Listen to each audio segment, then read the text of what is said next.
Good morning! Isang mapagpalang araw naman po mga kabaka at kalakbay. Welcome po sa ating Facebook Live. No?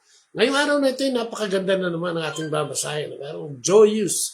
Maganda itong announcement na ito o pronouncement na ito ng ating Panginoon mula sa unang pagbasa sa Salmo at sa Gospel. Ano ha? Sa unang pagbasa, no, kay ikalawang Timoteo, no, yung sulat ni Pablo kay Timoteo, sa second book, ano ha? Ito yung sinasabi dito, yung pagiging aware, be aware, persistent, sabi niya, patience, sabi niya, na lagi nating taglayin ang salita ng Diyos, no? Ang salita ng Diyos ang nakapagbibigay ng lahat ng pangangailangan natin.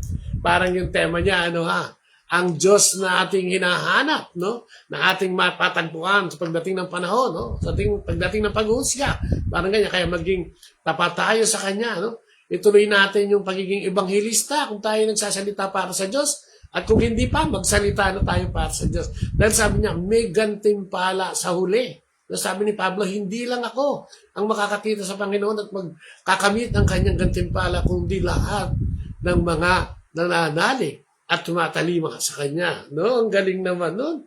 Tapos sa gospel ngayon, sapagkat sabi nga doon sa first reading, tungkol sa pagkakaroon ng bahagi, sa kaharian ng Diyos. Dito naman sa gospel, sinasabi ngayon, kung ano yung mga attitude na hindi natin dapat ginagawa, Sa gospel ni Mark, dito sinasabi dito, yung kapalaluan, ng mga iskriba, ng mga pariseyo, at yung mga mahilig sa karangalan, sabi niya, mag-ingat kayo, maging mapagmasid kayo, sabi pa nga siya sa mga konteksto, sabi niya, sige, okay lang, gawin nyo yung mga sinasabi nila, pero wag nyo gagawin yung mga ginagawa nila. Saan na ibig sabihin ito? Babala, na maging mapagmasid tayo sa mga nangyayari sa atin. Sa ating mga pinakikinggan, halimbawa, ang mga pariseyo yung nagsasalita ng salita, sila ay gustong na laging mapansin, maging dakila, maging powerful, Sabi ng Diyos ay paparusahan sila, pagdating ng panahon, They will be condemned, di ba?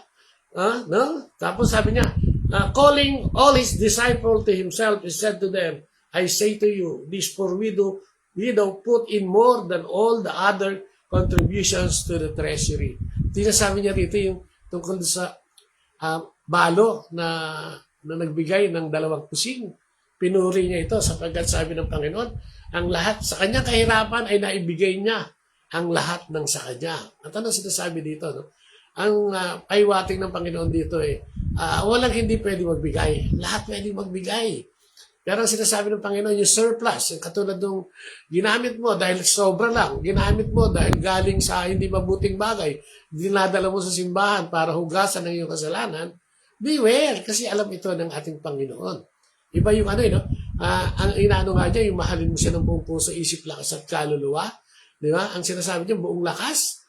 Ang buong lakas, ang sinasabi niya rito, yung tinatawagan niya yung ating time, talent, and treasure.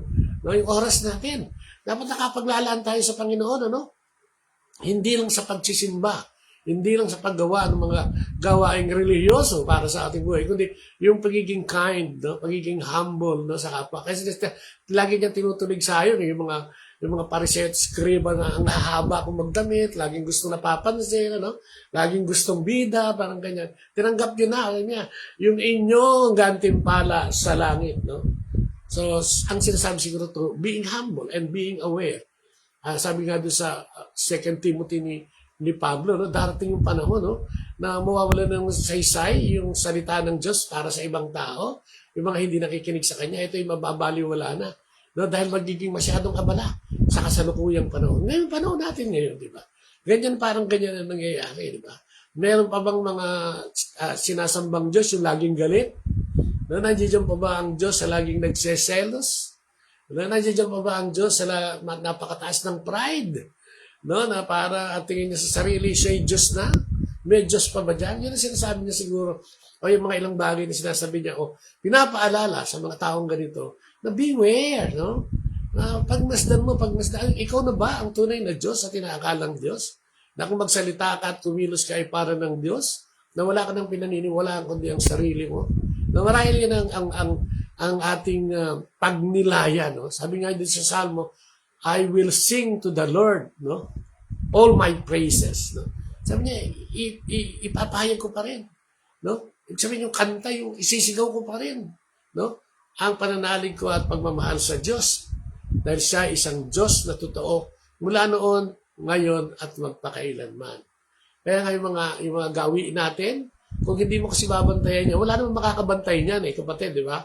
Ikaw ang may katawan niyan, ikaw ang may isip niyan, ikaw ang gumagawa niyan, ikaw ang nagpaplano niyan, ikaw ang nakakaalam kung kabuktutan, no? O kabutihan yung gustong gawin. Di ba? Sabi nga, devour. Yung word devour, ito yung mga nananakmal doon sa mga mahihina, mga walang kakayan. Ang wolf, ganyan, ang mga wolves, di ba? Ganyan umatake yan, no? Nanlalapa ng mga taong mahihina, ano? Yan ang mga ginagawa nilang lakas, no? Yung mga mahihinang yan, diyan sila kumukuha ng lakas at ipinakikita sa iba kung gaano sila kalakas, no? Samantalang ang dinidevour nila, yung sinasakmal nila, o yung kanilang pinapaslang o kung ano man, no? Ang ibig sabihin ng devour sa ibang term, no? Yun ay hindi mabuti. Hindi mabuting gawain, pang-aargabyado, parang ganyan. So, kaya tayo alam natin yan kung tayo ay gumagawa ng ganito. At ang sinasabi ng Panginoon ngayon marahil ay baguhin natin ito dahil mayroon naman laging panahon. At sinasabi niya sa Timothy na yung mga nanatili hanggang wakas, no? Hanggang sa pag-uusga ng ating buhay ay magkakaroon din ng gantimpalang kaparis niya. Siya, sabi niya, binitawan ko ang lahat para kay Kristo. No? Ako ay nakatapos ng isang journey dahil alam niya malapit na siyang ipagsakdal at patayin. Si Pablo, sabi niya, natapos ko ito with flying colors. Parang sinasabi niya ganyan. No? Sapagkat nanatili siya sa Panginoon mula nung siya magsimula. Nung mag-convert si Pablo, di ba?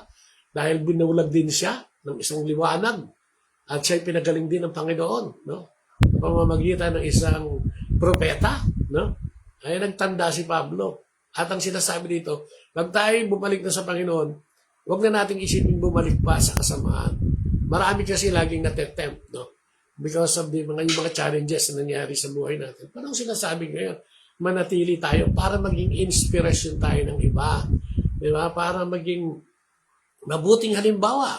At ang pinapahiwatig naman dito si Kristo pa rin. Si Kristo nagpunta rito hindi naman para kondinahin ang mundo, di ba? 3:16, upang lahat ng maniwala, no? At sumampalataya sa Kanya ay magkaroon ng buhay na walang hanggan. At sinabi mong maniwala in words, in thoughts, and in deeds, no? Sa isip, sa salita at gawa. Kasi yun ang hinayag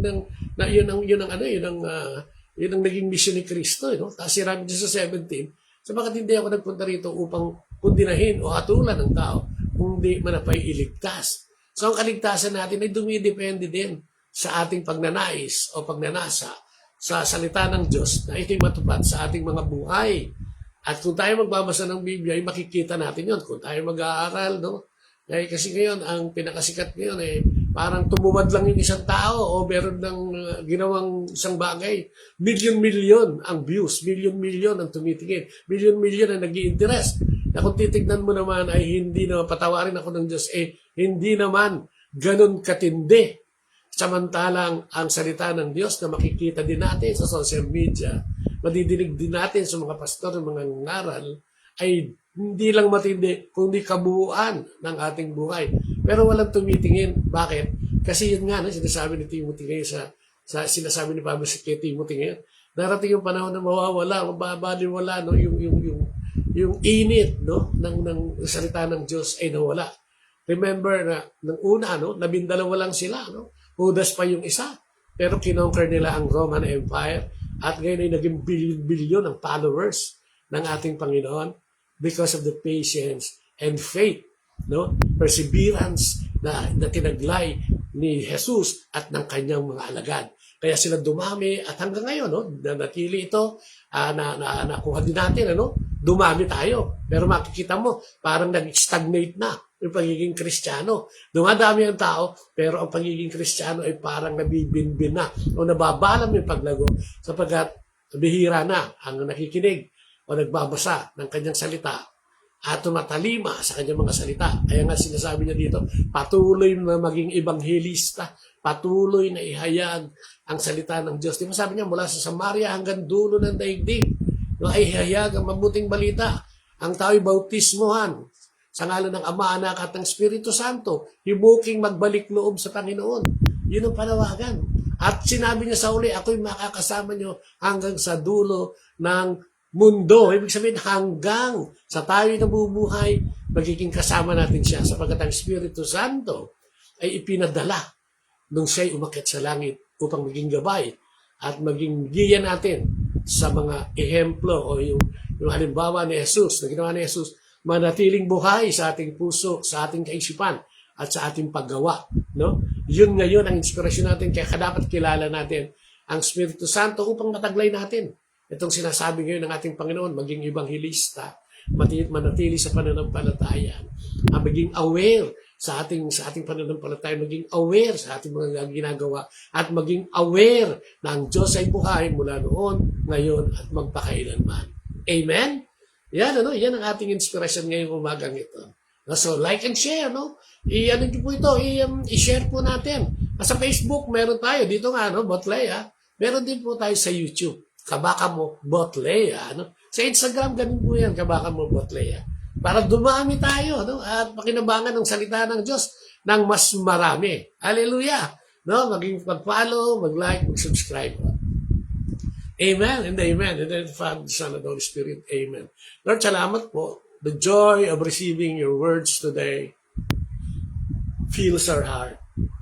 Salamat, Panginoon, sa pasabing ito. Salamat yung totoo po yan, yung nakakalimutan namin. Minsan dahil sa sobrang tagumpay, nakakalimutan namin na ikaw ang naglalagay ng lahat ng ito sa amin. Nakakalimutan din namin na sa aming tagumpay ay meron kami dapat na ginagawa para sa iyo, Panginoon. Nakakalimutan ka namin dahil sa sobrang kahirapan, dahil wala kaming inisip kung di paano mabuhay, kung paano mangalap ng pangkabuhayan, ay nakakalimutan ka namin. Nakakalimutan ka din namin in the midst of our victory, Panginoon. Birthday namin, pag kami nangyayaring mabuti sa amin. Yung pasasalamat ay hindi na nagiging o namumutawi sa aming mga labi. Na-overwhelm kami. At nakakatawa ngayong araw na ito sapagkat sinasabi mo na ang manatili sa iyo ay mananatili ang walang hanggan at ang mga mapagmalaki ay kukundinahin o paparusahan. Kaya Lord, ang tanging dasal namin ngayon ay bigyan mo kami ng karunungan mula sa Espiritu Santo, kakayahan para unawain yung mga nangyayari sa aming paligid, maunawaan ang iyong mga salita. Magkaroon kami ng inspirasyon para kami tumunghay, magbasa, makinig sa iyong mga salita, Panginoon, upang maging giya namin sa araw-araw, katulad ngayong araw na ito, na maging aware kami sa aming, especially sa aming pananampalataya, sa aming pakikipagkapwa-tao, na kailangan din namin i-exercise yung humility, patience, self-control, at lahat ng kahintulad dito. Tulungan mo kami, Panginoon, dahil lagi namin sinasabi, kung kami lang ay hindi namin kaya, at madalas nadidiskaril ang aming pananampalataya dahil sa mga challenges ng buhay. A special intention sa mga kapatid namin na nasa laylayan, na sana, Panginoon, makakita sila ng liwanag o inspirasyon para sila ay bumangon kung ano man ang kanilang kinasasablakan ngayon. Yung mga kakapatid namin na hikahos, yung mga kapatid namin may mga challenges sa pamilya, may challenges sa sarili, sa trabaho, sa lipunan, at kahit saan. You are everywhere, Panginoon. Here, there, and everywhere. That's what you are. You're the omnipotent, omnipresent, and omniscience God. Nasa iyong lahat ang kasagutan, Panginoon. Kung kaya, pahintulutan mo kami na magkaroon ng karunungan na mahanap ka sa aming buhay, makilala, at mabago ang mga bagay na dapat namin baguhin. Samantalang kami at narito at naglalakbay sa mundong pinahiran mo sa amin. Salamat, Panginoon. Salamat sa lahat ng regalo araw-araw. Salamat sa benefits araw-araw. Sa lahat ng provisyon araw-araw. Sa pagkakaroon ng pamilya. Tulungan mo kami magpatakbo dito, Panginoon. At akayin mo kami patungo sa buhay na walang hanggan. Maraming salamat And glory be to the Father, to the Son, and to the Holy Spirit, as it was in the beginning, is now, and ever shall be, world without end. Amen. In Jesus' name. In Jesus' name. O Holy God, Holy Mighty One, Holy Immortal One, have mercy on us and the whole world. Jesus, King of mercy and grace, we trust, we believe, and trust in you. Hallelujah. Maraming salamat. In the name of the Father, the Son, and the Holy Spirit. Amen. Like and share, subscribe para dumami tayo. At kahit paunti-unti ay dumami tayo at marami makinig sa salita ng Diyos. Salamat po. Bye-bye. And God bless.